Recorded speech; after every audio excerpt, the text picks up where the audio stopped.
This is Tyler, your antisocial critic and the host of the AntiSocial Network, your number one source for anachronistic conversations online. Come join us each week to hear opinions from some of the best voices discussing entertainment, politics, religion, and modern life on the internet today, most of which you've never heard of, but I have.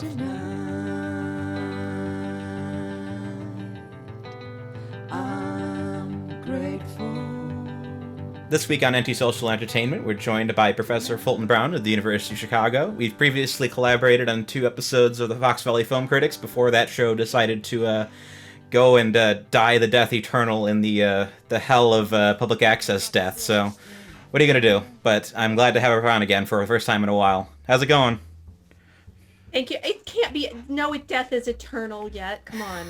We have to pray for some kind of. Well, the public access station shut down, so I couldn't. Really? Oh my gosh! Yeah, completely. It got defunded by the city of Aurora, so they don't have the ability to keep shooting at Wabansie Valley anymore. So. Oh well, R.I.P. I'm sorry to hear that. We will make new things. Yeah. I mean that show was kind of hitting its peak by long before I was it kind of died. It was almost a mercy killing at this point, just because I was like I needed to focus on something a little more less regimented than that show was. But hey, now I have this podcast, and now I can just do whatever the heck I want, and it's probably even worse because now I have no focus whatsoever. So that's the great challenge. We will focus. We will.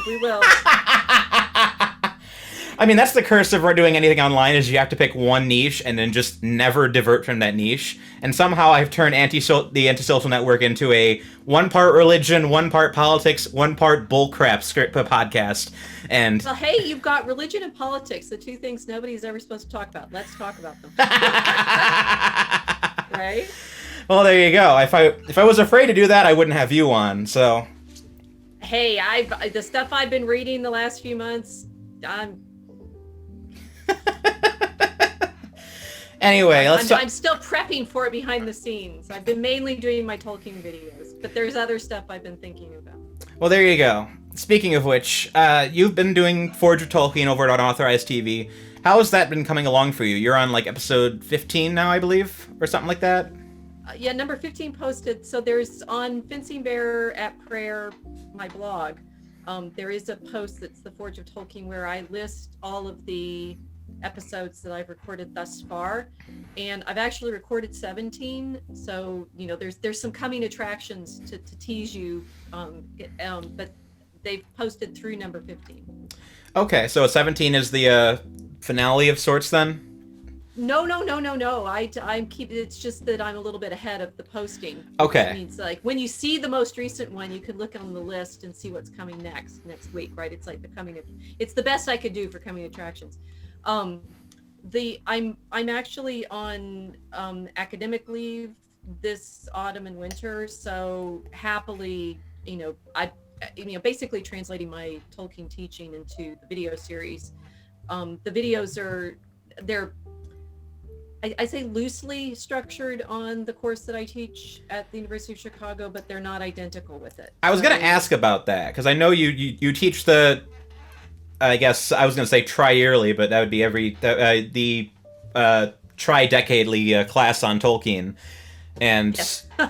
Every 3rd year, so yes, 3 in a decade. Decadly, or I've heard the term fortnightly for bi-monthly, but I guess decadely, but what has been changed from the class then in terms of how you're approaching it?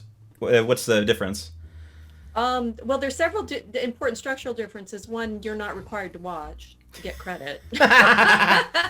So no, and that changes it a lot. I mean, it's like the sort of online conversations that we can have when both from doing your public access and from now this new podcast, it's sort of open-ended in a way that a term of a course isn't, right, on campus. And it's somewhere between education and entertainment, right? So you have to be engaging and get people to come back. Whereas in teaching a class on campus, the university has kind of captured them already for you. Captive audience.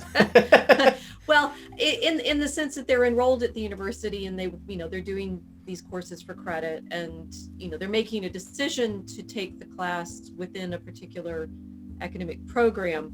And I realized in putting together the videos for Unauthorized that this there benefits and weaknesses in both structures, right? The benefit in the course credit structure is I can give you an assignment, and that I can give you reading assignments and expect people to show up and have read them and be willing to engage and discuss.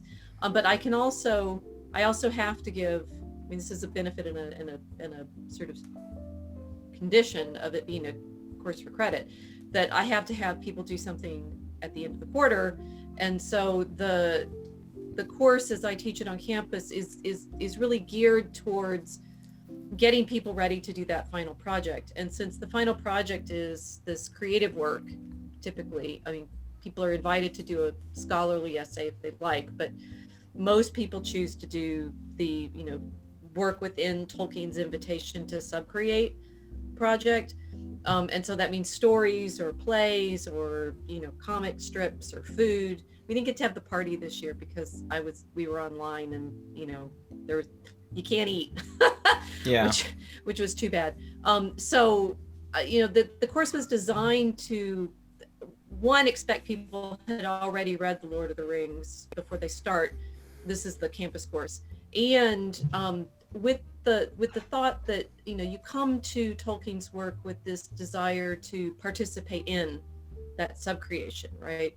And so within the class that I want to do exercises to sort of prepare people to make a decision about what kind of project they're going to work on, and then expect the projects to reflect the kinds of conversations that we've had in the discussions of the readings, right? Well, you can see already, an online thing is going to be completely different, because in the end, I don't get to I can't ask for people to respond back to me ever, right? We are, hoping maybe one day to do, more live stream or conversation, but it's never going to be the same kind of interactive exercise for me, that, unless I'm not even sure how we would set this up, right?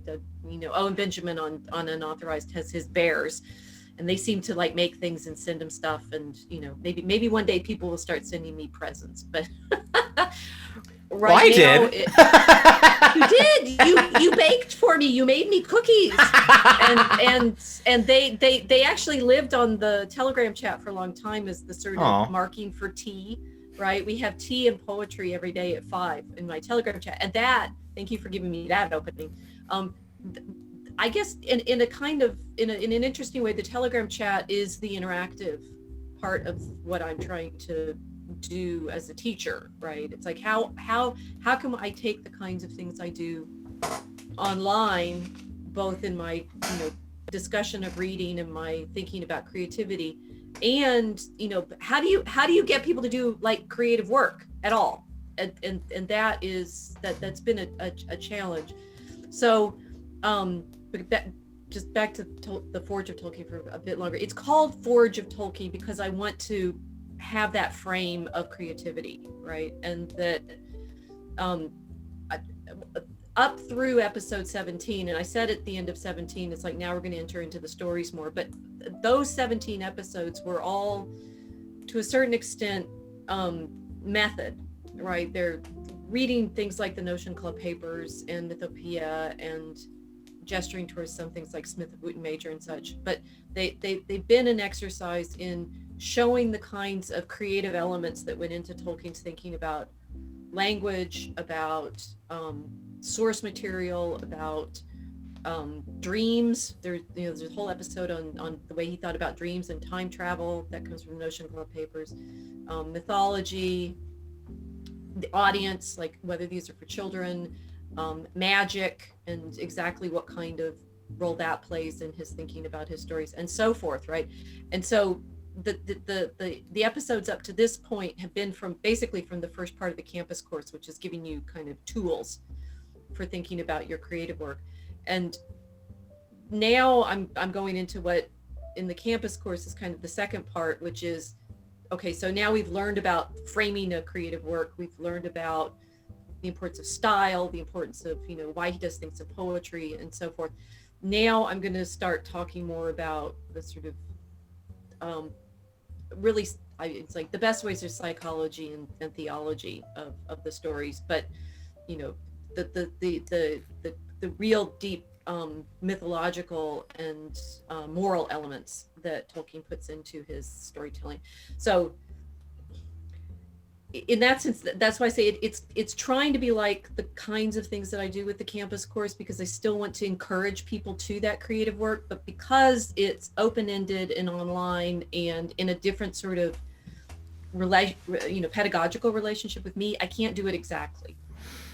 Well, I can't imagine they're too different. I mean, in both cases, you have people coming at it voluntarily. It's not like when you're in the college campus, you have people that are just forced to be there. I mean, unless there's like the one guy, the one person who's just the biggest James Joyce fan in the world, is like, I can't believe I have to study non-modernist work at college. Like, I can't, like, unless maybe you could find that one guy that's just that hates any concept of myth, that doesn't want to do it. But I would imagine anyone coming into it is already shares your love of Tolkien and wants to kind of foster that additionally. Well, that's fair, and that's true, because on campus I teach. It's for most people it counts as an elective. Because I get people from outside of the three like majors that I offer the course in are history, religious studies, and fundamentals. And so there can be people in the class taking it because it fits requirements for their degree program. But yes, obviously I'm getting a lot of people who come to it loving the stories. And that gives me a different kind of responsibility from a required class. It's like I basically don't fuck it up. don't make it so that they dislike. I mean, horrible to think, right? Don't make it so they dislike Tolkien by the end. And that's a bit of a challenge, right? Because I am trying to show them things that they might not be aware of in his own discussion of what he thought he was doing that comes out. See, I'm surrounded by my books. It comes out most in his letters, right? Where he's saying to people who wrote to him about his work, what did you think you were doing here? Or, what kinds of themes are you developing and so forth. And because he was a Catholic and he meant it, and he understood what he was doing as fundamentally Catholic, not everybody is always terrifically happy with finding that out. Some are delighted, but because it's a religious, I do it as a religious studies problem. I do try to show them like he was very deeply read in Anglo-Saxon literature, Old English poetry, and most of this book, right? This is the complete Old English poems. And if you study Old English as a part of an English degree or just sort of incidentally in college, you'll mainly think it's about dragons, right? Because Beowulf. But most of the poetry in that corpus is religious stories, right? And so it's a real challenge. I mean, Arundel, right? The story of Arundel, which is the basis for his entire mythology, comes in a poem that's a series of verses on Advent, right? And Arundel is like the morning star who's bringing the Christ, the story of the Christ. That typically is the place where people get like, oh, she's stretching. She's trying to find Christian things where there aren't any. And I'm like, well, mainly because you don't know enough about Christianity to know that I'm not stretching.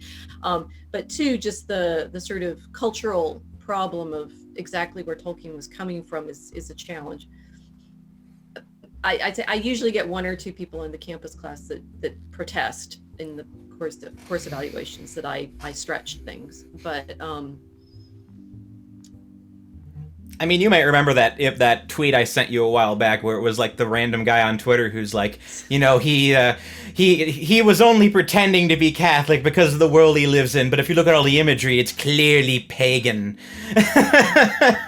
Yeah, which makes no sense, because being Catholic in the academy, even in the early 20th century, was basically a, recipe for disaster. That's what's hilarious about that. The more Tolkien insisted on his Christianity, the less his own colleagues would have considered him, prestigious. And it's only gotten worse, obviously, in the academy. It's like it's far more amenable in academia to press non-Christian themes than it is Christian. I mean, that's one of the problems I believe Tolkien had towards the end of his life, wasn't it? The realization that his book was being kind of absorbed by the counterculture instead of the Catholic culture, which he kind of wanted. He was okay, so that was kind of funny because and indeed, right, he only gets fame really at the end of his life, although he was moderately famous in academic terms thanks to The Hobbit, right, which came out mid-career for him. But so in 1937, I don't know why 38 seems to be in my head as the publication date. It's definitely 1937. But anyway, he's about 40 ish. Wait, he's born in 1893.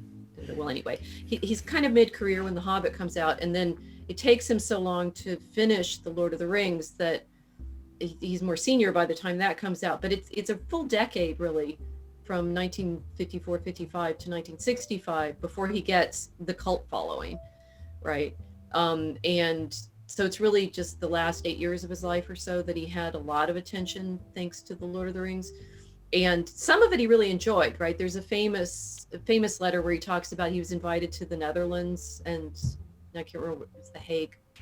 Now I only can do so much off the top of my head. The other book that I have here is I did a whole episode for the Forge on this set, which is the Tolkien companion and guide, right? And I basically just ordered it, showed up, and I'm like, oh, what do I find in this, right?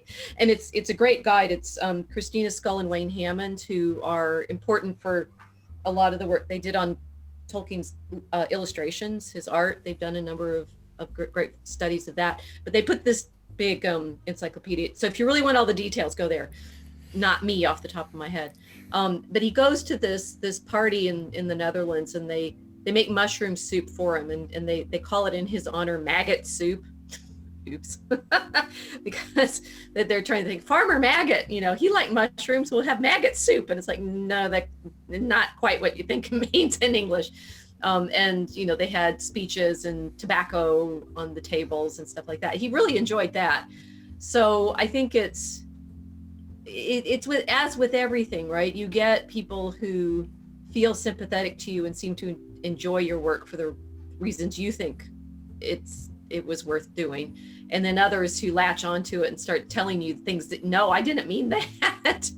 We can't control our work once it's out there, and Tolkien kind of recognized that too. He sort of, when he's saying he's publishing it, I've exposed my heart to be shot at. He wasn't necessarily like expecting big love fests, and so he was happy when he got it.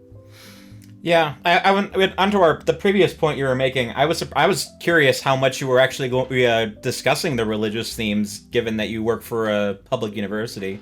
But I guess I guess since it's just important to the analysis, I guess I can imagine why the college would let you get by with that.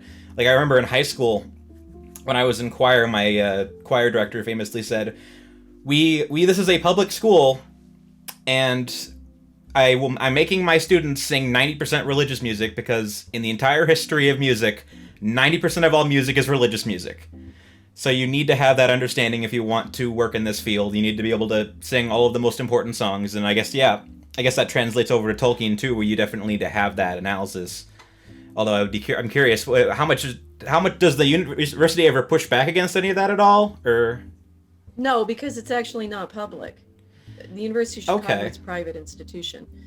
I know they had a divinity school, but I didn't know if what kind of religious studies goes on there. But well, in my online and infamous world, the divinity school has been the ones that are most upset with me. But it wasn't for Tolkien. Well, yeah, I know, but no, that we have a religious studies undergraduate major, and so when I said I cross-list it with that, right? It's the problem in the academy, if you want to go to that level, and your music director is right. I mean, it's sort of nonsensical that Christianity seems to be like the thing you can't mention as motivator for much of our culture.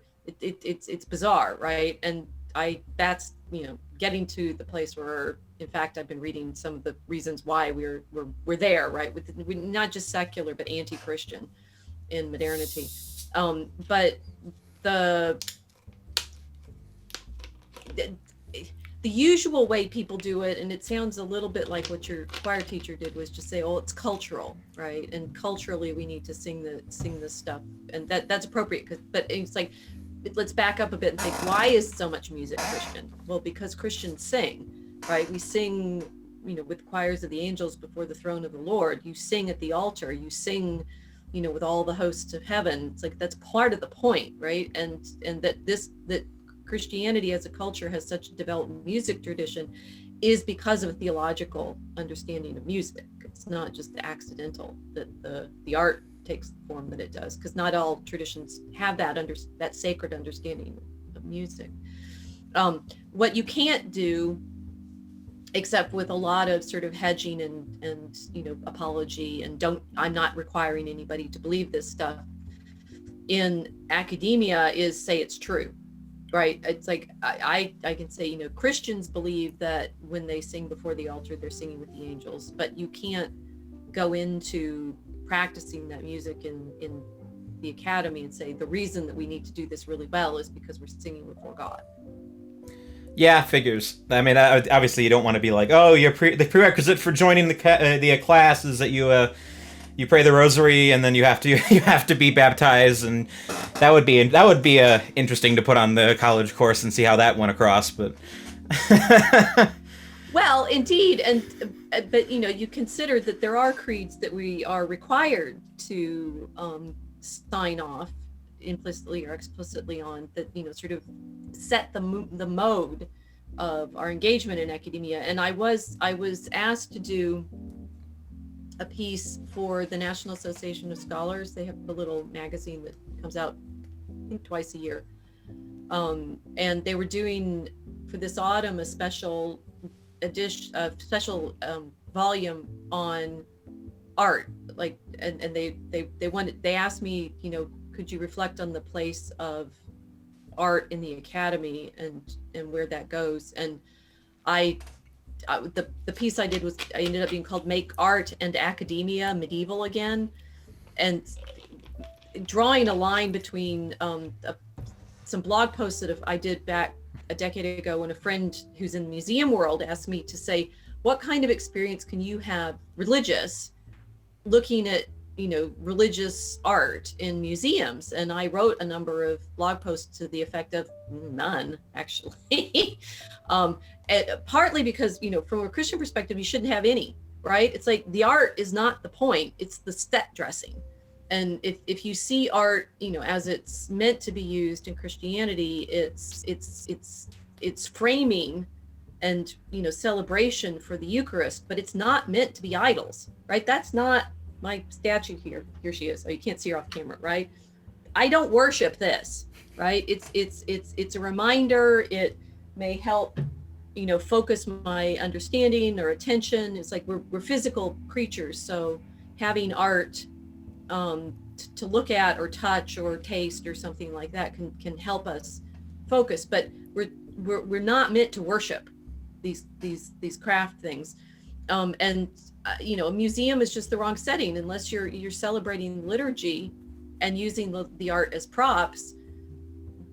You shouldn't be having like spiritual experiences just looking at the stuff. There you go. So right? Yeah. Right? Otherwise it's idols. And some people every so often get really upset about having art in public spaces, and whether it's appropriate or not. And I did an episode with Milo on his show back in June when we were talking about the statues that were all being torn down. That's so long ago, right? June. Oh my gosh. Heaven forbid that we can even remember what happened 3 or 4 months ago. But what I said was, in fact, most of the art that I would prefer to be in the public sphere was torn down in 1538, when all of the statues of Mary and the roots and the crucifixes and things like that were destroyed in England. You think about the place that the visual and artistic has in our culture. And to wrench it back to Tolkien, consider exactly what happens when people go see the movies, for example, right? There is a way in which that movie making is idolatrous in a way that Tolkien probably wouldn't have liked. Yeah. This is a random tangent question, but did Lewis and Tolkien like go to the movies back in the day, or were they? I know Lewis talks about how much he hates the dwarves in Snow White, but did they have any opinions on film or? Well, they both hated Disney, that's for sure. And ahead of their time, really. Right, and okay, I'm not seeing. I'm just gonna look it up. I could look it up in the. I know Tolkien hated Dune for whatever reason, but the book films Dune in general. Let's see what he says. Oh well, he does. He tended to dislike. Yeah, there's a famous letter 210 is famously comment on a film treatment, which he hated. Okay. Right? He says the canons of narrative art in any medium cannot be wholly different, and the failure of poor films is often precisely an exaggeration and in the intrusion of unwarranted matter, owing to not perceiving where the core of the original lies. Z has intruded a fairy castle and a great many eagles, not to mention incantations, blue lights, and some irrelevant magic, such as the floating body of Faramir. I mean, you really wonder what this film treatment was like, right? He has cut the parts of the story upon which its characteristic and peculiar tone principally depends, showing a preference for fights. This was from 1958, so that they were proposals to make it into a movie, and Tolkien just, flat out said no. The fights, and he has made no serious attempt to represent the heart of the tale adequately, the journey of the ring bearers. The last and most important part of this it is not too strong a word, simply been murdered. So he wasn't that impressed with what people tried to do with his movie treatment. Did you ever see the Rankin Bass version of The Hobbit? Yeah, that was the animated one. I think I have a. Okay, you're just since you have me here in my room with all my books. Right? Instead of having to bring them to you, is this? So this is my copy of The Hobbit from my box set, which is down there on the floor. Is this the? Is that the? That looks a little different. I mean, and it might be the Rankin Bass, but it looks that looks a little bit different. Well, this is the one I remember from. It's like 1970s or so, and yeah. I think it was on television about the time I was reading these. So this is okay. So this dates it, right? Here's the Hobbit, right? Can you see what's on the back? Vic, who is that? It's a cigarette ad. Right? So there you go. That's back in the day, and Tolkien smoking on the back of the. I have so much respect nowadays for movies that actually have characters smoke in it, because I'm like, that's transgressive in a minor way. I kind of appreciate that. Right, yeah, but that was just in the newspaper that had a piece about the simpler time, really. Comic. Yeah, simpler God, 1970s. Yeah. But yeah, I've had an idea for a piece I haven't really kind of outlined yet, but I thought about writing about how the superhero movies are kind of a logical inverse of something like the Greek gods, where I know there's a lot of people like Grant Morrison that basically say like, oh, superheroes are the modern versions of the gods, and this is how we engage with them, and they're kind of right, because it's still working within that mythopoetic framework where it's kind of engaging that part of your mind where you see these great larger than life figures working through these morals. But what makes something like the Avengers different is there's kind of this intentional parody, because it's fake.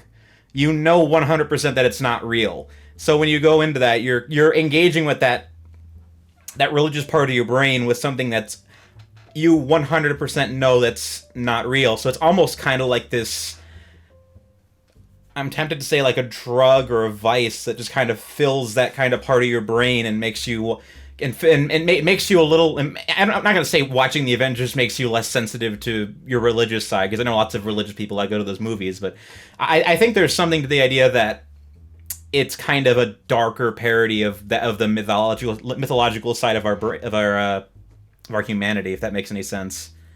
I agree with you utterly, but I disagree that it doesn't work. I think it absolutely works. Well, And it's a good. I think that's why 2020 has been so bizarre.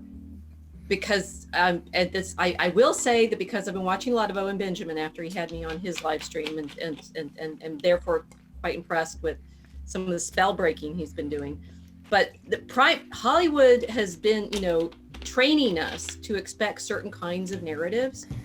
And you see the Avengers. The last one I saw ended with the space bugs coming out of the sky. Like, improbably, it's like you have this attack that I don't see how the Avengers, however clever they are, in the battle, could actually have won. Right? It makes no sense, but somehow they do. Right? And so you're just like, this sort of impossible win. Which I'd say, it's like with whatever we're doing this, election week.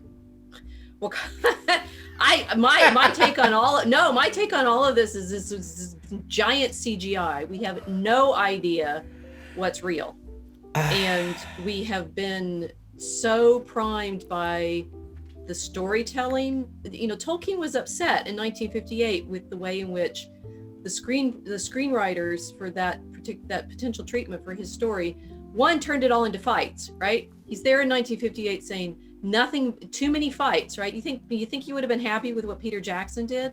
You compare the amount of time that Tolkien actually spends describing battles with the amount of time it takes up in the movies. Oh my gosh, and The Hobbit, right? It's like the movie is, yet one more action scene after another. That, Tolkien has action scenes in his stories, but one, he's not terrifically good at writing them. I don't think his military. I mean, in World War I, he was a signal officer, not a soldier in the sense of actually even kill people. But he's rather abstract with the way in which he describes the battles. But to him, that was they're necessary moments of heroism, but they're not the thing that you should give your entire story over to. And the films do that, right? So we're primed to think in terms of battle and fight. We're primed to think in terms of, I think, forces beyond our control. If you're thinking about them religiously, right? It's how many of us voting on Tuesday think that what we did was actually powerful, right? If you live in the state of Illinois, it wasn't, but yeah, that's true. Well, I know, right? It's like, do you vote? Why bother, right? The sort of machine.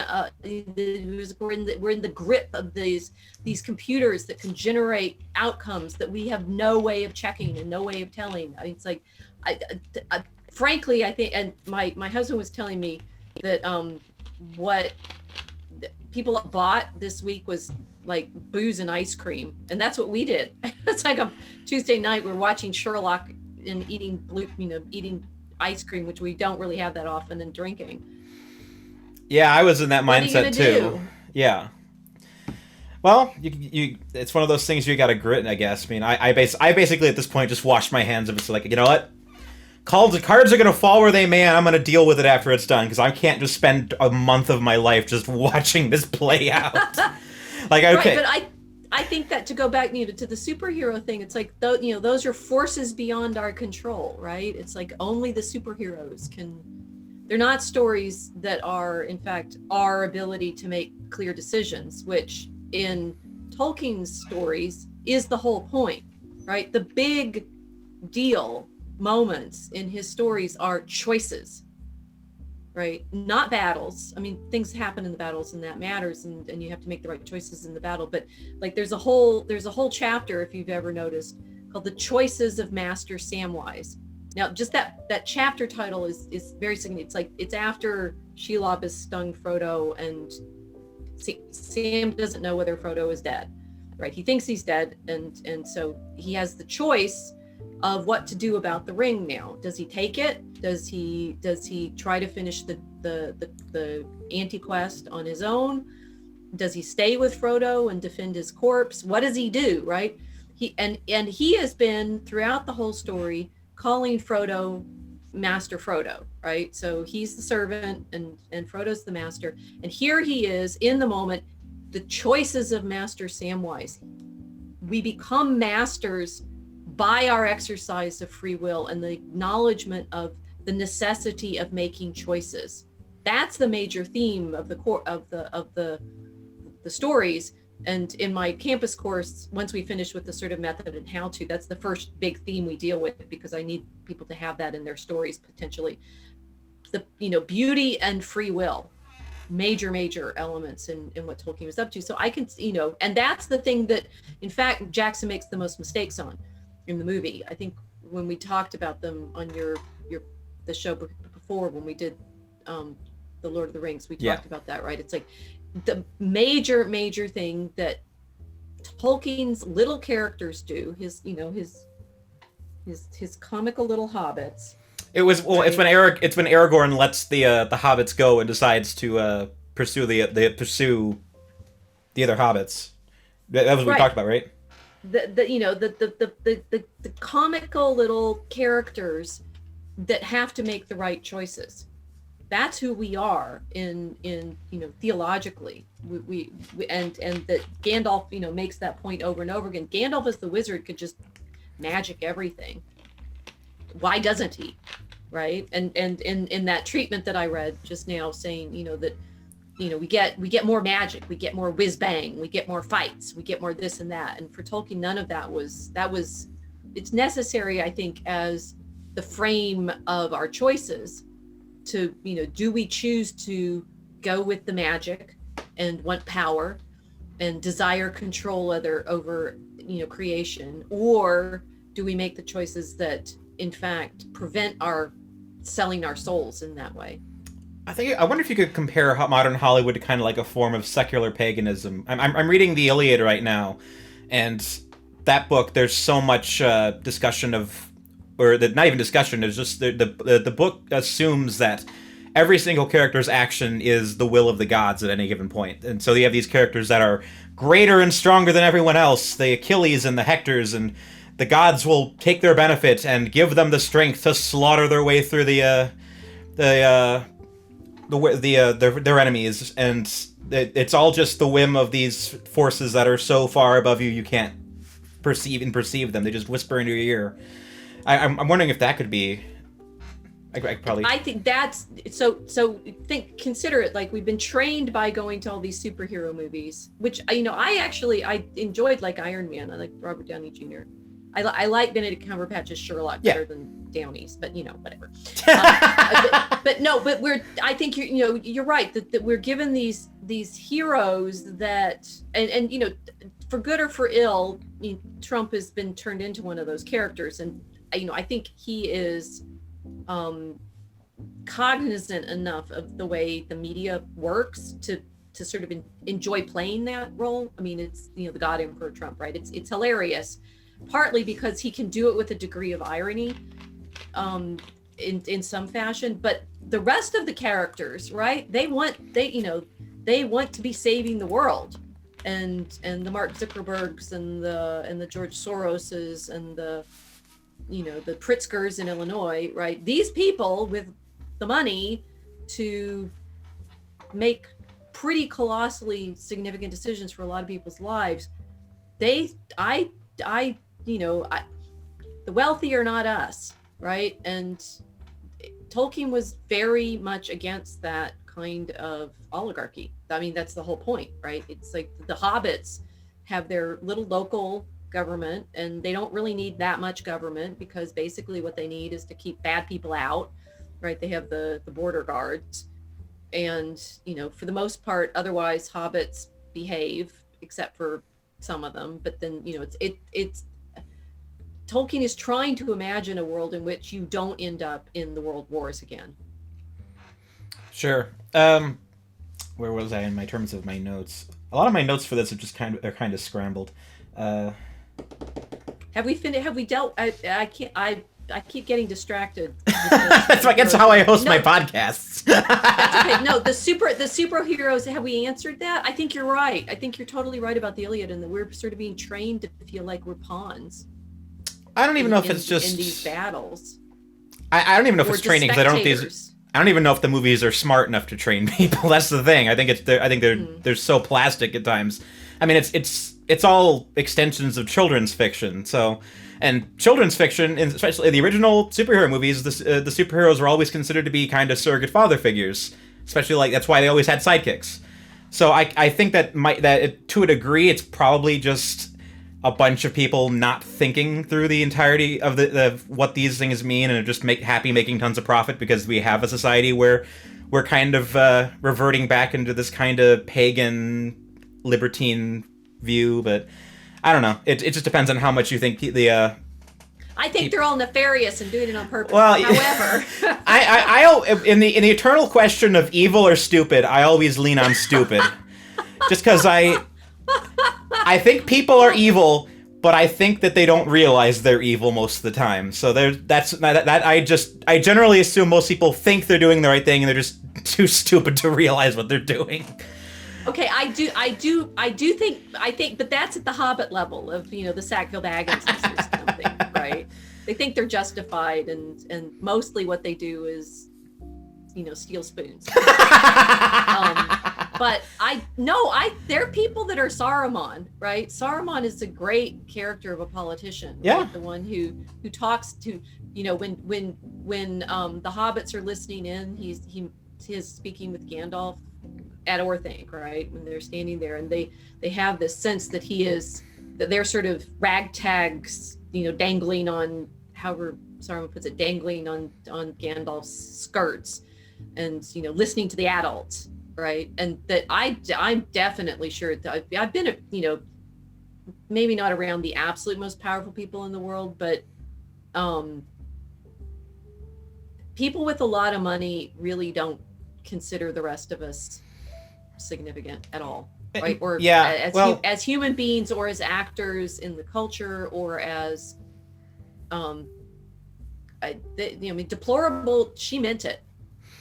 When I meet rich people, they're more often than not, they're kind of airheads. They're very, very focused on one thing, and then they just kind of tune out everything else around because they're too busy to think about the consequences of anything they're doing or how it's going to affect someone emotionally. And it just, the money just kind of blinds you to everything, and you just get too focused, and you get entitled and rude. But okay, but now I'm feeling more compassionate. It's like, no, I have met very wealthy people that are just focused on whatever it is that they do. Yeah. Of course. I mean, not everyone. I'm just saying there's a certain kind of rich person that's just kind of that way. But it's why I don't envy the rich, because all I want in life is a full bookshelf, and I'm like, okay, I don't want more money, more problems. I don't want that. Okay, you're helping me calm down, and thinking. No, I mean, you're right. It's fair. Not all wizards are the same, right? Some wizards are Gandalf, and some wizards are Saruman, and some wizards are Radagast, and there's Aragorn and Boromir, and that's, to Tolkien's credit, one of the things he's able to do is show, it's not just that. I mean, Aragorn is potentially the most powerful person in Middle Earth, right? And he could behave that way, but he doesn't. So they're choices that people make about the kinds of responsibilities they carry. Yeah. So cutting back to Forge of Tolkien, you now that, since you have more opportunity to expand this, what are you hoping to do long term with the project? I mean, other than just the normal class stuff of trying to get people involved and get them in the mindset where they can work on that final project. What are you hoping you can do with it? So that I have this quarter and next quarter open to be able to focus on making these. I just make one a week, so it's not everything that I'm doing, but I can focus on that. And I mean, what Vox told me for unauthorized is, it's just open as long as I want to keep going. And what I'm hoping happens is, I barely, in the campus class, it's just 10 weeks. I barely scratched the surface of what I'd like to do. And what's been fun about even just these first 17 videos is I'm reading more closely into the text than I often do when we're in the campus class. Everybody does the reading beforehand, and so our conversations are drawing things out from the reading I expect everyone else to do.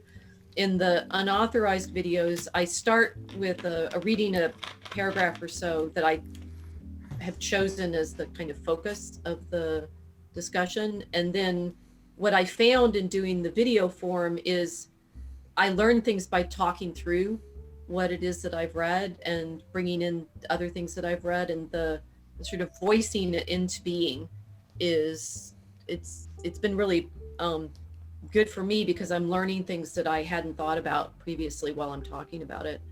So it's a closer in reading of certain things that when I'm reading it out loud to the camera, I start understanding it better than I had previously. Quite exciting. Yeah, in my experience, you don't realize what you don't know until you start saying it out loud, because then you realize, oh wait, everyone else can hear me now. Well, and I taught it a lot in class, but one of the things that's like when I got class, I'm also having to like respond to everybody in the class and things like, it's a different sort of dynamic. And this is really getting to wrestle with and unpack certain questions that I bring to it. So it's kind of like, I don't know where it's going to go, because I'm learning things as I do it. And I'm hoping to start learning more about, one thing I have learned specifically is Tolkien's kind of conflicted about a lot of stuff. And so as I'm trying to, articulate, what does he actually think about magic? Well, it's this and it's that. And he's not really clear about exactly the relationship between spells and, blah, blah, that I think I have always known he's wrestling with some fairly significant philosophical and theological questions, but I appreciate now how he couldn't solve them, so all he could do is put them into stories and have his characters wrestle with them. Could you expand on that a little bit in terms of what's caught you off guard? Well, so the episode that aired this week, yesterday, is Through a Glass Darkly, and it's on the Palantiri, on the crystal balls, basically, right? And Tolkien he's allergic to devices like that being described as magic, because the elves make them, but they're kind of a high art for them, and they're not really magic.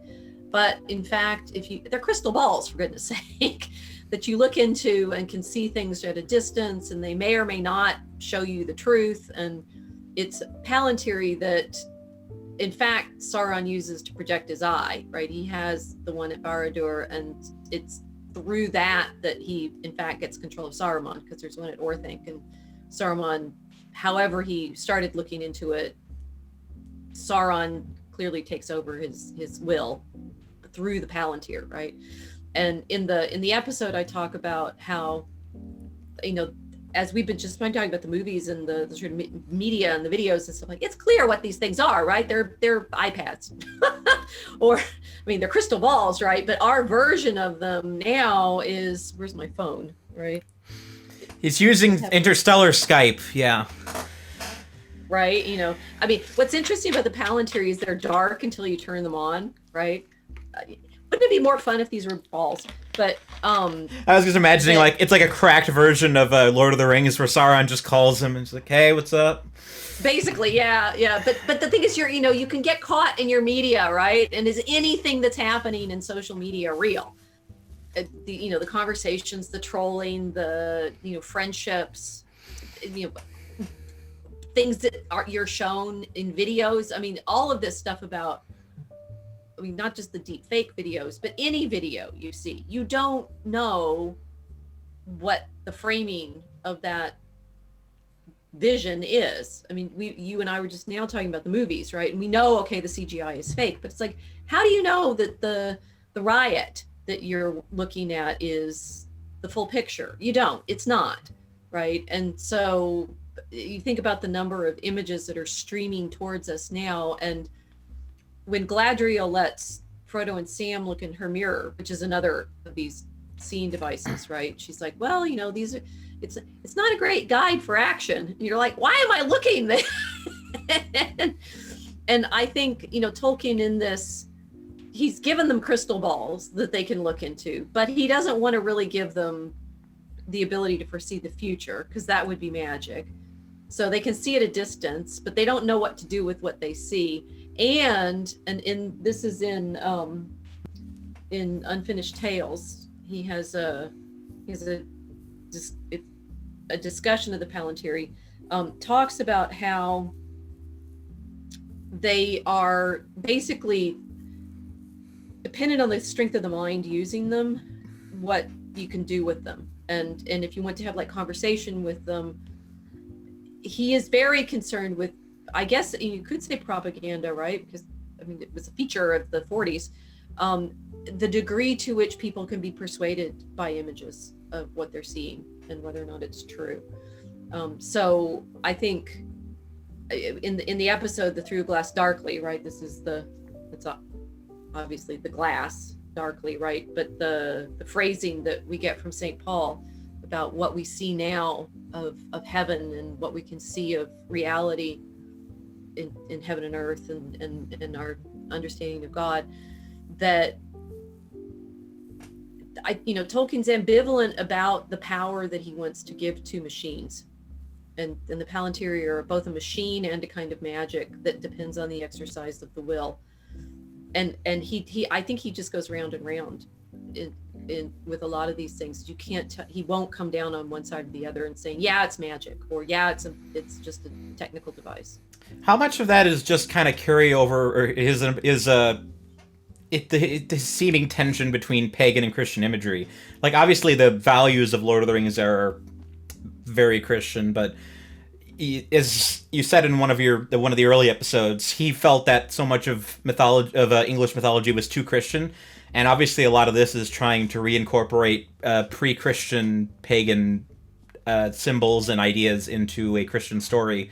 I mean, how much of the tension is just unintentional, or is it him just kind of not realizing fully what all the symbology of these items mean, or is it him being in love with the symbology and not knowing how to fully incorporate it without mildly adding uncomfortable questions into it?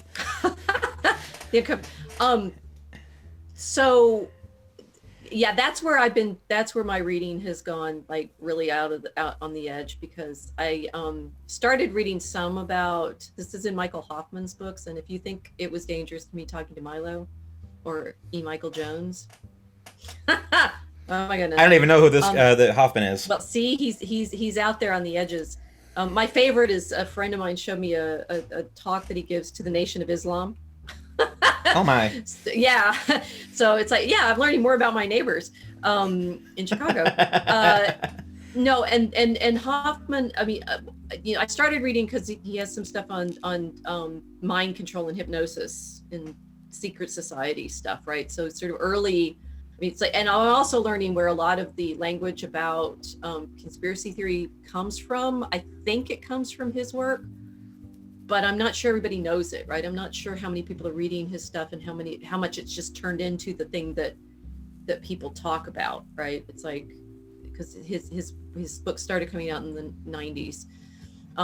But and he's written a lot about Judaism, which gets you into trouble. But the book that's thrown me for the worst loop is his book on the papacy and the magic that is basically like completely part and parcel of modern Catholicism. Which it's called and this is hysterical for Tolkien context. It's called the Occult Renaissance Church of Rome. So ORC. It's the ORC. It's the ORC. Interesting. Of Rome. And I'm like, is that on purpose or accidental? I don't know by now.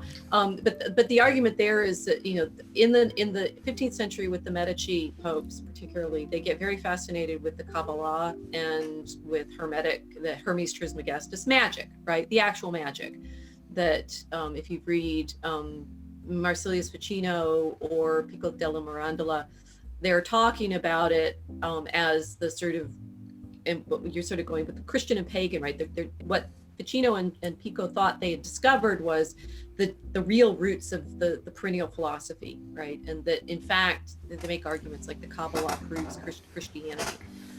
And it doesn't. It's Jewish. And Judaism does not prove Christianity. That's kind of the point. that they're at odds with each other in the significant interpretation of one particular figure.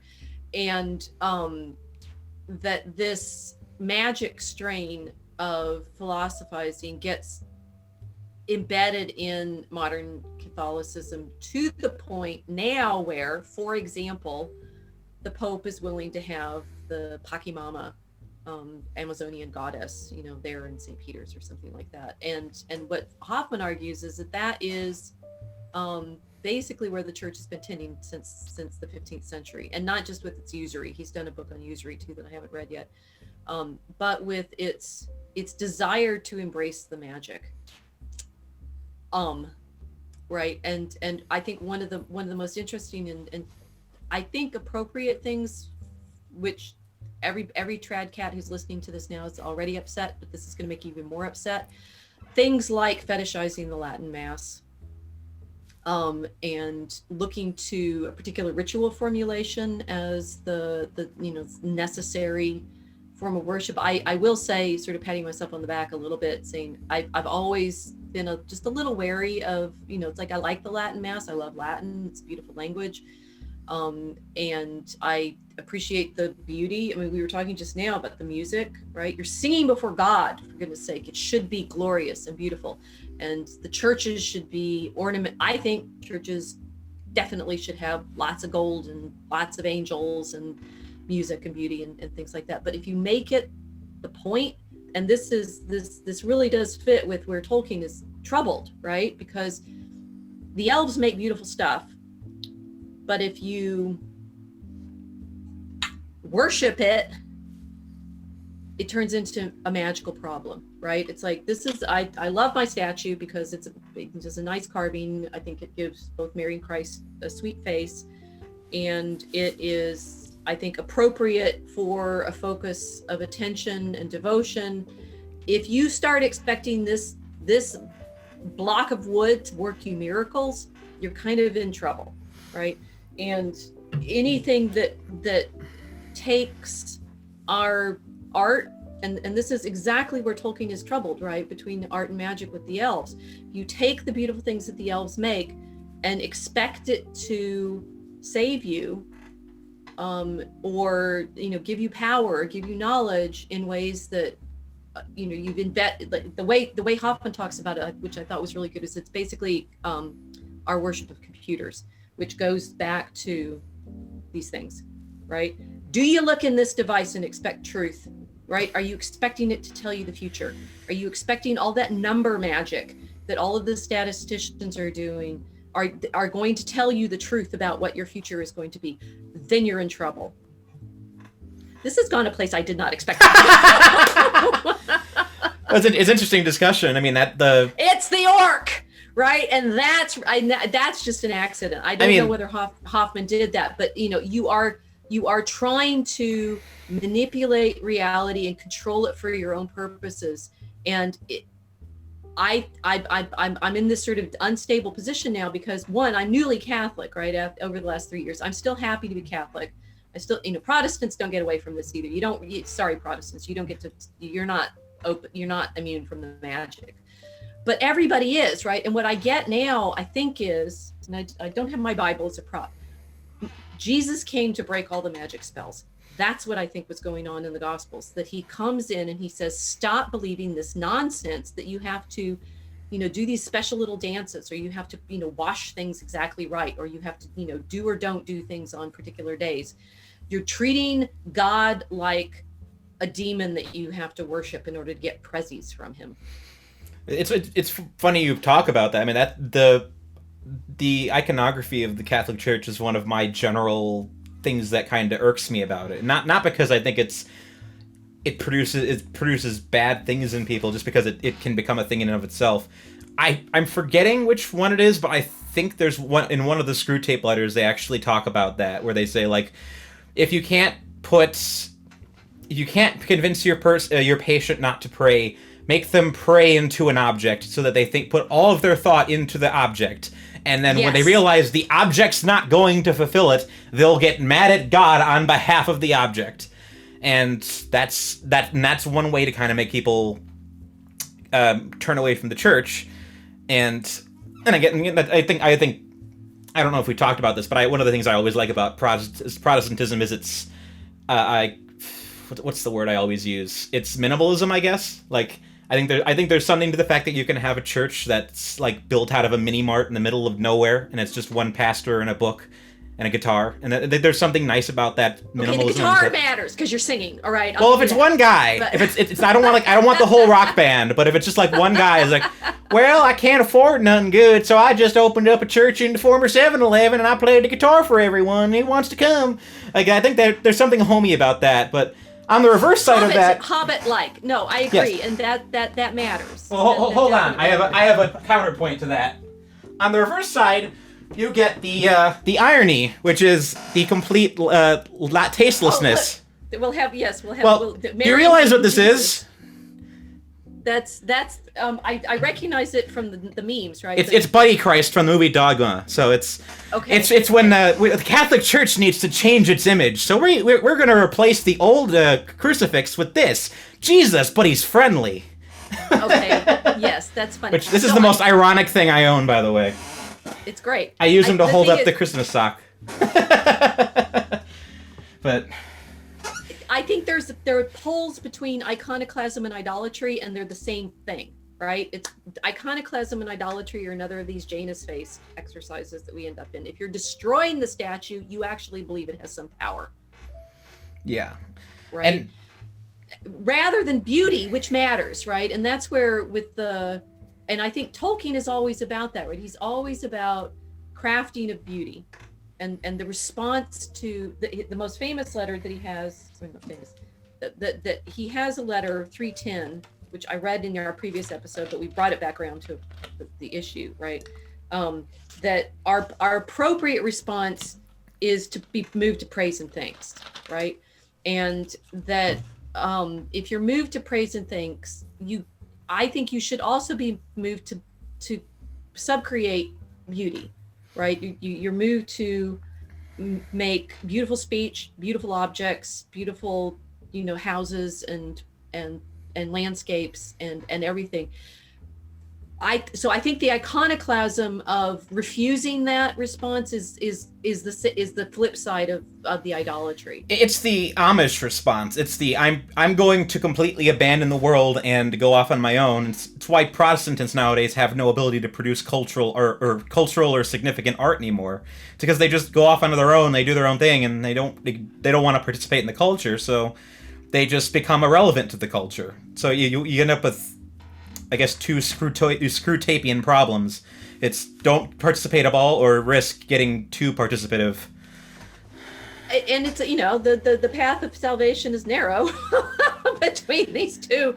I'm not going to go on the Amish right now because I think they do make stuff. Like, they make houses. Oh, I don't want to. I'm not going to hate on the Amish, but it's the benefit of hating on the Amish is they're not watching, so they can't complain. But they have something. They're not looking in the Palantiri right now, right? Although they did go vote. The ones in Pennsylvania went to vote. But I think there's an old Charles Krauthammer joke on Fox News where someone insulted the Amish, and Krauthammer's like, well, I'd like to formally apologize to the proud Amish people. And the guy who made the joke's like, why are you apologizing? It's not like they're watching. It's like they don't care. Right? Good for them. But the problem with participating in what, right? It's like, I think, and this is where the magic problem really gets tricky, right? Because if you participate in the world in any way, this is the rich man difficulty getting through into heaven problem. It's like getting drawn into, it's like there's the sort of ordinary problem getting drawn into the prestige and the money and things like that. But how do we make art that's in fact not in service of, fame, I suppose?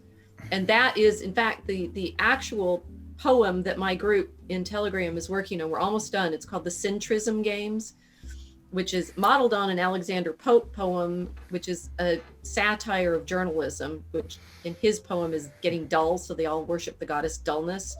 But our problem was how everyone in public life eventually cucks, right, goes to the center out of fear of losing fame and prestige and stuff like that. And then it turned into a problem of basically worshiping abortion, so it got kind of dark, and some of it's like really, we were surprised that we wrote it and everything. But No, it's we've been, my group has been meditating for months now, because it's taken us since August to write this. How hard it is, in fact, not bowing to fame's promises and allure, and the whole poem is about the temptations and everybody fails, right? I mean, if you want, I would say if you want a book that answers that question, I'd say go with the Divine Comedy, because that book kind of covers the bridge of how you start in a worldly place and move towards the eternal, but that's a very complicated path to walk and go through. I mean, I've been reading it for months and I'm nowhere near the end, but Dante, we can read Dante.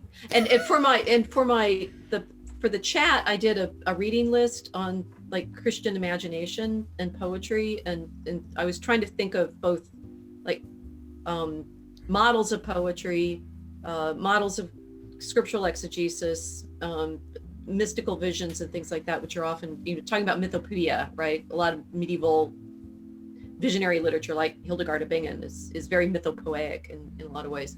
And then scholarship that sort of talks through the meaning of Christian poetry. Dante is, it's like you default to, yes, the Divine Comedy is the most Christian poem ever. In so many ways, and but it mattered that it was beautiful, right, and well structured and rhymed, and all that is one of the things that we've been really thinking about in my poetry group.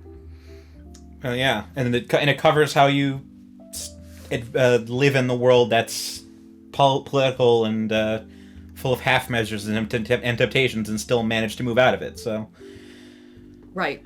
But I mean, we could do a whole nother podcast just on Dante alone. So.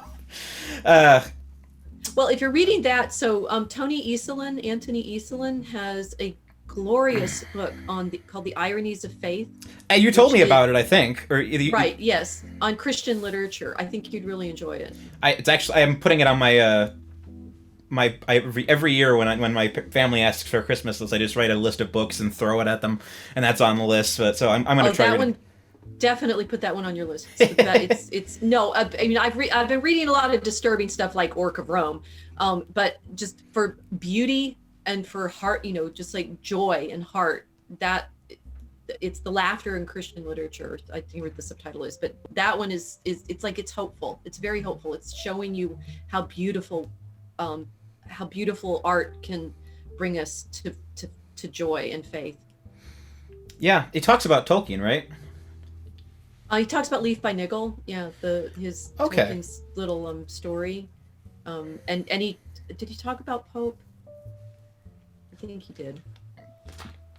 Well, anyway, George Herbert, excellent, really great chapter on Herbert, and Dante. Easelin translated Dante too, so he knows Dante. Okay, I'm definitely putting that at the top of my list. But okay, so that's a big sort of parentheses on like, how do Christians create within this culture, right? Like, do you make better superhero movies? Are you Mel Gibson? One of my therapies for the last month has been watching a lot of Mel Gibson. Apocalypto. Can we talk about Apocalypto? Have me back on. We'll talk about Apocalypto. I love Apocalypto. It's so good. Oh my goodness, that is such. And that, okay, so I'll talk about it now. That is the opposite of the CGI movie, right?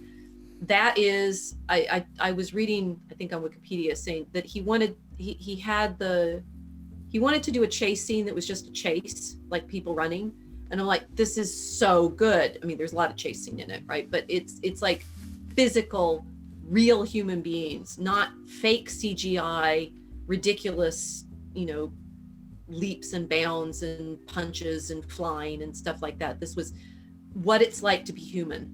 I thought that was magnificent.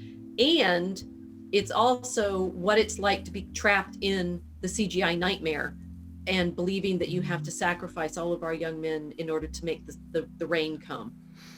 Yeah, it I mean, there's a reason it's called Apocalypto. It's how a society destroys itself. You get horribly decadent, you start sacrificing innocent people, and then all of a sudden the Spaniards come across the ocean and kill everyone. That doesn't happen in the movie. Well, yeah, the final shot of the movie is the Spaniards. It's the coming to the New World. So it's right. Okay, so the reason I watched it was because Milo kept telling me about it. He said, "Oh, this is a great movie because at the end the Spanish show up and you realize they've been trapped in this horrible pagan world and here comes Christianity." And I'm like, I'm not sure that's the movie I just saw. I assume that was that represents the kind of the apocalypse of their culture. It's the end of the moral consequence of everything they're doing is they get wiped away. That's what I assumed it meant, but okay, all right, that's possible. I mean, I watched it after watching Owen Benjamin talk about the Mouse Utopia experiment and how the Mouse Utopia experiment was, I forgot what the first, Calhoun, I don't remember what his first name was, famous experiment where he made these sort of housing projects for mice and then watched them first sort of settle into them, population grow, and then all the mice go bonkers. With like the narration of this from the 50s or so was really interesting. It's like the mice, they stop breeding, they stop having babies. There's the beautiful mice that like basically check out and spend all their time grooming, and I'm like, whoa. and then the fights that they start getting into, the males that don't really have a place and they can't, and I'm like, well, gee, okay, we've just seen modernity. But the problem with the Mouse Utopia experiment, one, it was used by people like Paul Ehrlich with his population bomb to claim that overpopulation was our major problem rather than bad housing projects. And two, Calhoun himself didn't think that people were taking the lesson from the experiments that he thought, it was possible to build better communities. And all, most of what the popular stuff did in the 70s was say, look, it's basically behind all the climate change and abortion mania that we have right now is this mouse experiment. Saying, yes, look what's going to happen if we let the world get overcrowded, which was not what Calhoun wanted the answer to be.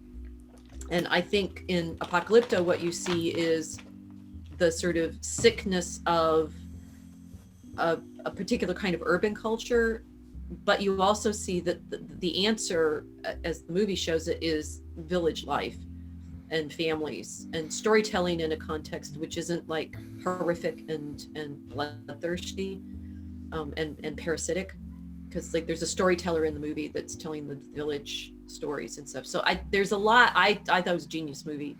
Maybe we can watch it and talk through in more detail, but Distributors put it best, I think, is that it's a metaphor for modern life, because people in modern cities, if they had to sacrifice a virgin every morning to get their coffee, they would do it, because they have so many status symbols that are part of the cosmopolitan lifestyle, and if they realized, oh, I have to kill someone in order to get it, they're gonna start slitting throats. They're gonna do whatever it takes to keep that lifestyle going, because it's that important to them.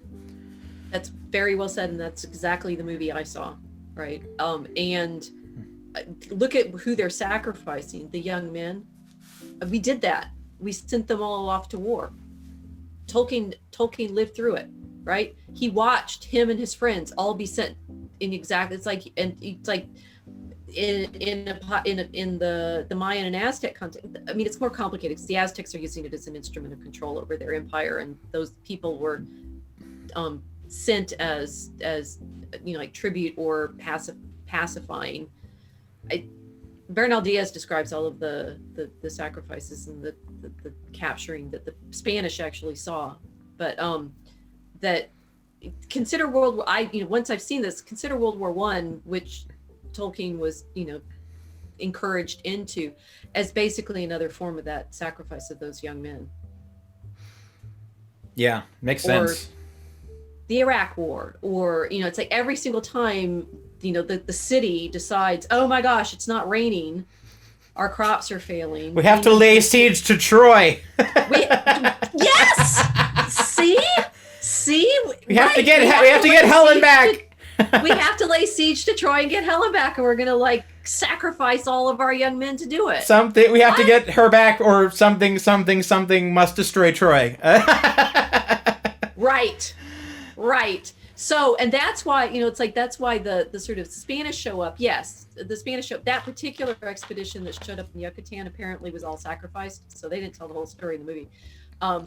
But this is like the magic art problem, right? The impulse to end up in that kind of barbarous idolatry is not peculiar to Central America, right? It's like the temptation that humanity seems to be prone to go into, and the temple sacrifice in Apocalypto is definitely, it's magical, right? It's like you've got the priest standing up there performing before the crowds, it's like, and they're watching happily as the bodies are dropping down the steps, as if indeed you need to sacrifice the young men in order to get your coffee every morning. Oh my, I don't know how to transition out of that, but Mel Gibson's a genius. Man, I really have a new appreciation for him as a filmmaker. I can't wait for The Passion too. It's going to be interesting. I haven't rewatched The Passion, that I didn't get to. I did watch The Patriot, which I had not seen before, and I think that's a sort of pre-apocalypto in his directing, right? Recognizing that the father doesn't really want to go and fight the British because, for goodness sake, we did that already, kind of, but that he gets drawn into it by his own family being attacked. Did you see Hacksaw Ridge? Or no, I haven't watched that one yet. That one is. I watched a lot of the romantic comedies because I also appreciated that the happy ending involves having lots of kids. So Hacksaw Ridge is a super interesting movie. It is probably the most overtly Christian movie of the last decade, but it is also more brutal than Saving Private Ryan. Like, it is one of those kind of horror war films that just the depths it goes to are so dark. Like, I'm not sure I'm up for that. I'm not sure there's enough ice cream and port to get me through that. I mean, I like it, but I'm also a psychopath. But so I don't know. But it's I did just do a video that hasn't posted yet on Unauthorized with E. Michael Jones. I did two, and we did one on St. Louis and the statue of St. Louis there. So we did some medieval history in that episode. But we also talked about horror and his theory about horror movies. Okay, I'll watch that then. That sounds interesting. I mean, it depends on what the goal of horror is. I mean, a lot of times it's just exploitation, but. Well, his theory is it's addressing the sexual tensions that people aren't able to acknowledge, right? It's guilt. Yeah. It depends on the movie, but yeah, that definitely sounds right, considering how many. I mean, the famous cliche of every horror movie is, oh, the teenagers sleep together and then they get stabbed by the slasher villain. So. Basically, yes. But he talks about Frankenstein, Dracula, and Alien, and shows. I mean, in our video, he talks through the sort of backstory of Frankenstein, how it comes out of Mary Shelley's adulterous affair with the poet Shelley, who and her inability to have any kind of moral compass because her parents were both revolutionaries and believed in the sexual revolution, and the only way she could voice the sort of horror is through the Frankenstein monster, right? And the Frankenstein monster actually talks a lot in the book. He doesn't get to talk so much in the movies, which I think is interesting. But in the book, he gives long-winded sort of cries of, to his father, Dr. Frankenstein, what did you do, right? And that level of horror is, Mike Jones is theorizing that's it's a modern genre that comes out of that inability to express the conflicts. What book is this that he wrote? Was it based on something he wrote, or was it? No, it's Monsters from the Id. It's one of his older ones that I've talked with him about it. Owen talked about it. I didn't realize Owen had talked about it with him already back in the spring. But it's good to be talking about it now because we're sort of seeing the after effects of a lot of that revolution, right? And the horror that people are falling into, and say, wait a minute, I don't want to waste my life masturbating. I want to have children and a family. A wife and a family, right? Yeah, it's interesting considering how popular horror is as a genre. But I mean, I think it's the most popular genre actually. I mean, in general, because there's no genre. There isn't a genre that really makes as much proportional to how much the actual budget of the movie is as the horror genre. So, when you think about it. Consider why. Interesting. Wonder why. So anyway, you said for the Forge of Tolkien series, you said the next stretch of it's going to be going in depth onto the actual storytelling and the themes. We talked a little about that, but Tolkien wrote a lot of stories, right? And mostly, I mean, okay, so I've got my stack of books here. Mostly what people know is The Lord of the Rings, right? Although I guess Amazon is making a movie version of the Silmarillion. A Kelebeth, I think. No, of the Second Age, so a Kelebeth. The Numenorians. Yeah. I don't know. They were calling for intimacy counselors, which may mean they're putting sex in it. Although there is more sex in the stories than people typically realize. Yeah, I said that on Twitter a couple of months ago. It was like this. I could imagine a version of this story that is about the moral decadence of Numenor in its final years, and how it's being just converted to a destruction by Saruman, and it just ends with the entire society being destroyed by Iluvatar. But I have no idea how non-religious filmmakers are going to handle that topic, because that would require. Well, they have human sacrifice. It's Sauron, right? And Sauron tempts them into human sacrifice. Well, yeah. And he's like, we're going to march on Valinor. And then Iluvatar's like, no, you're not. So between the Unfinished Tales, all of the stories in History of Middle-earth, all of the other stories that Tolkien did, right? Like, that I have, I want to talk about Sir Gawain and the Green Knight, maybe. Oh, yeah. But what I think I'm going to do is start. I get a few more days before I have to launch on this particular trajectory. My thought right now is to start with things like The Tale of the Sun and the Moon. I mean, start with some of his original fairy story, and show how he develops his storytelling over the course of all of these stories. But I mean, he wrote so much. The Corey Olsen, who does videos as the Tolkien professor, has been his method of reading is a bit different from mine, but I've learned a lot from listening to his. So if you're hungry for Tolkien, he's got a lot, and he has been for a decade like reading the books page by page with his groups. I'm trying to like work in parallel with him rather than trying to reproduce what he's doing. So I haven't decided yet. I'm very elusive, and as you know, talking from me, it's like I'll think of this and I'll think of that and I'll think of this and I'll think of that. So my readings tend to bring in other stuff, but not source. I've done some episodes in Forge already of Tolkien's not really. It doesn't really work to do source hunting with him. It's like, oh, he read Arundel in this poem, and so it comes out as that, right?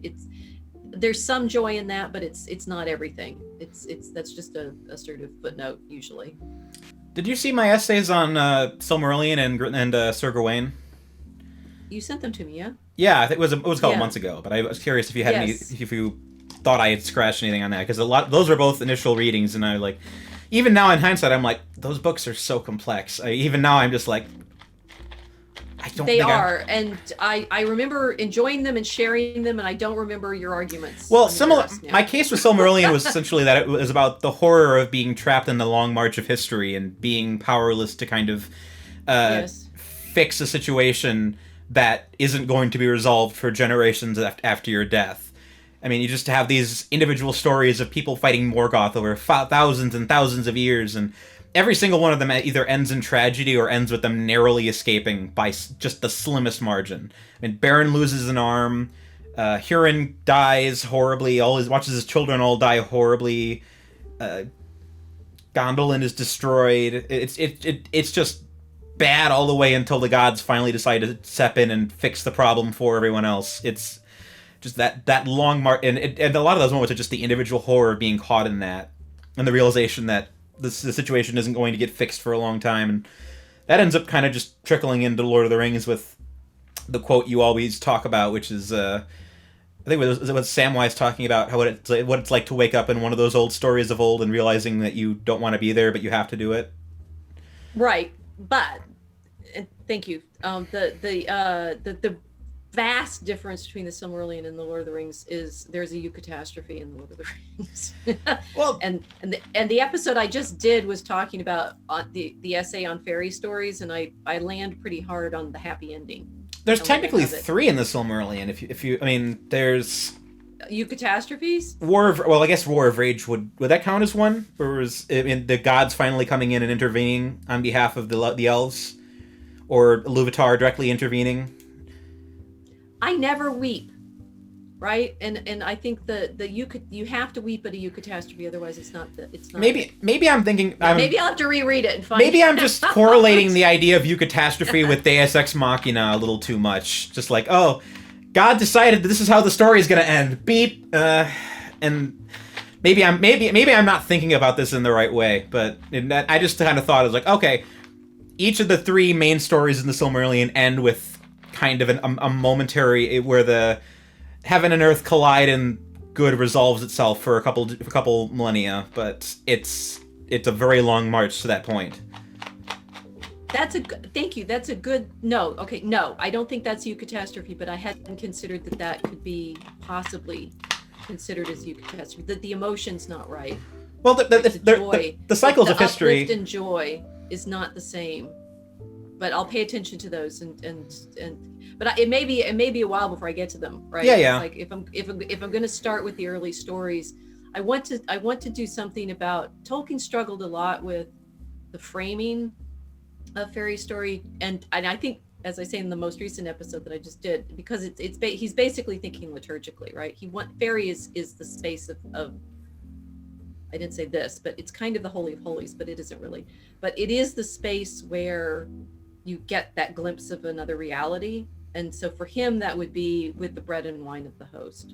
I mean, I would say the cycle of the Silmarillion kind of functions that way. I mean, every cycle is kind of a diminishing repetition of the cycle before it in that story, which is you have the greatest war of all time with the fight against Morgoth, and one character loses part of their hand, and then the evil Darth Wizard is sealed away. And then you have the second cycle where the wars get smaller, but the same thing happens where evil Dark Lord rises, someone loses part of their hand, and then the Dark Lord is sealed away. And then you have the ending of the Lord of the Rings. Sauron comes back, Frodo gets his hand cut off, and then the Dark Lord is sealed away yet again. So there's a kind of I would say there's a pretty repetitive cycle in it, even and it follows the continuous path of every single cycle is less massive than the last one was. You keep pointing things to it's hands right over and over. Frodo just loses his finger, but Baron loses his arm, Sauron loses his finger, and then Frodo loses his finger. You're right.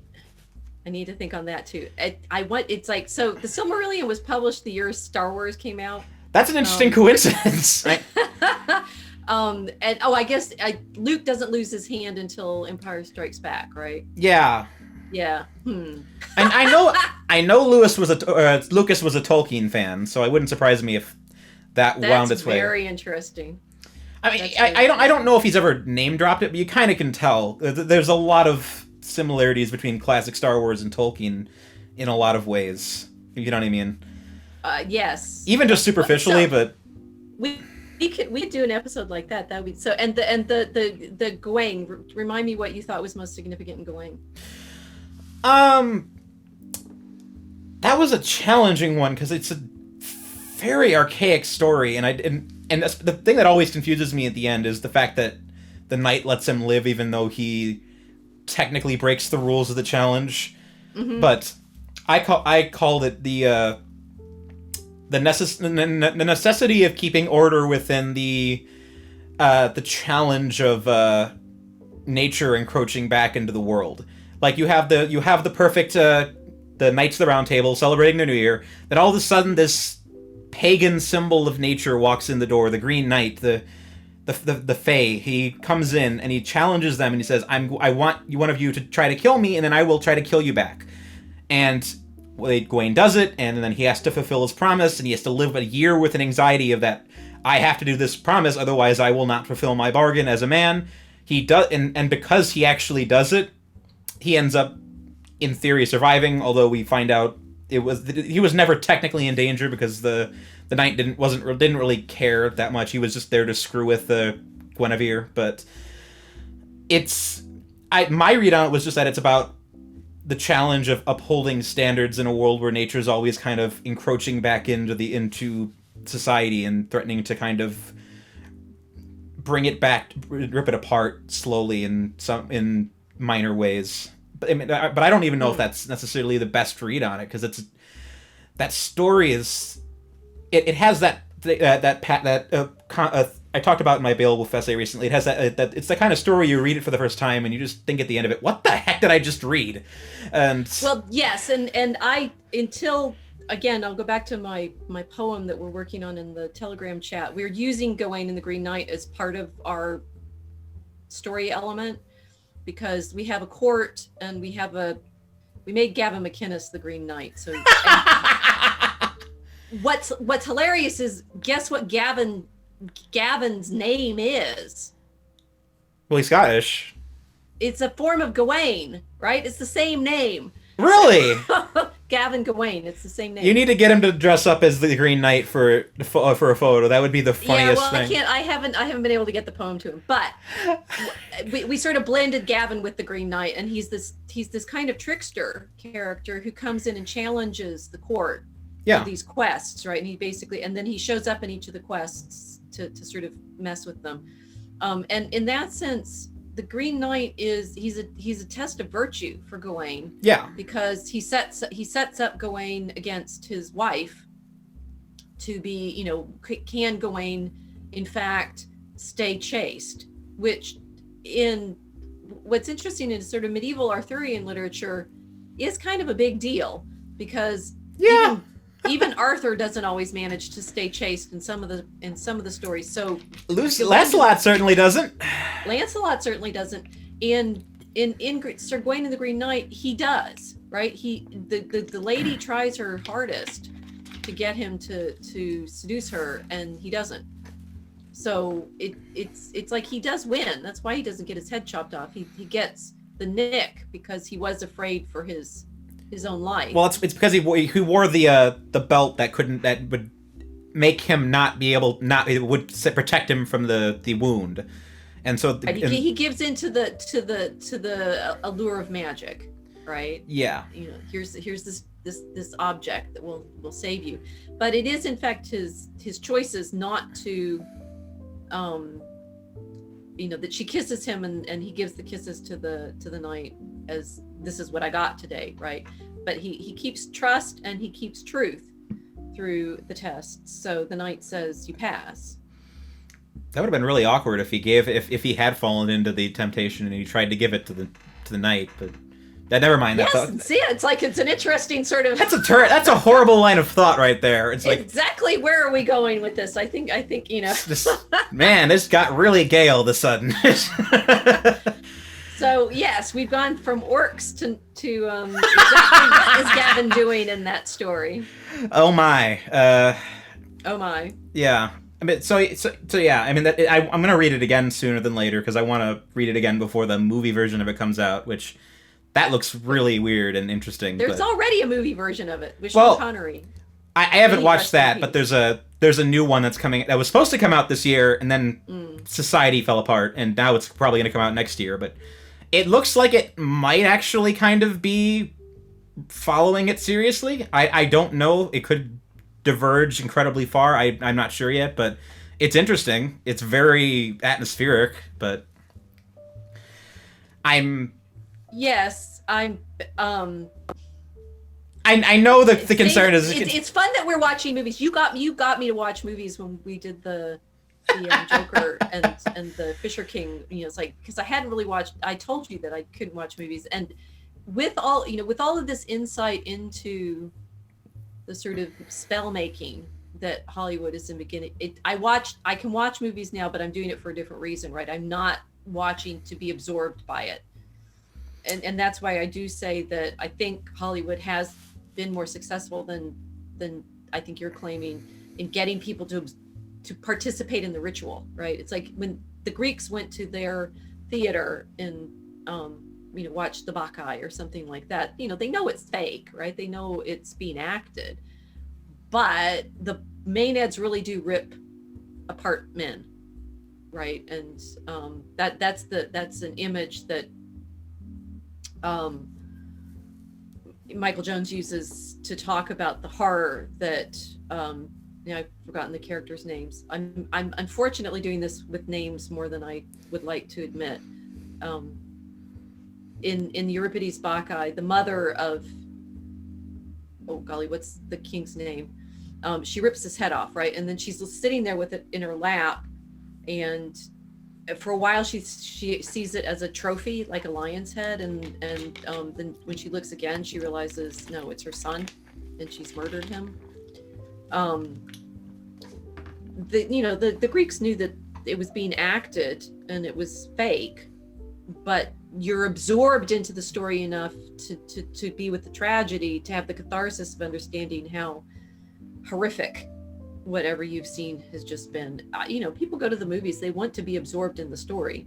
They may know it's CGI, but they want it to be real in that mythological mode. Yeah. And here's an interesting thing. Have you seen did you see The Irishman last year when that came out? Or that you might actually find that one interesting, because Scorsese is very, very, well, he's very Catholic, but he's also very lapsed Catholic at the same time. So right. he does all those crime epics that are about these characters going to deep descending places and having to live with the consequences of it. And that movie is probably his second or third most Catholic film, because it's this Jimmy Hoffa movie for the most part, about all these criminals working around Jimmy Hoffa, and then the last hour of it is just the characters in the nursing home realizing just how much they're wasting away in they've wasted away these lives working as criminals and struggling with the reality of, I'm probably going to die soon. I have to figure out how to live with the fact that I did all these things, and then see what the moral consequences of this is when I finally do get to heaven. And I think you'd like that one. There's a lot to it in terms of the questioning of how do you find forgiveness for a lifetime of being a sinner and a lifetime of failure.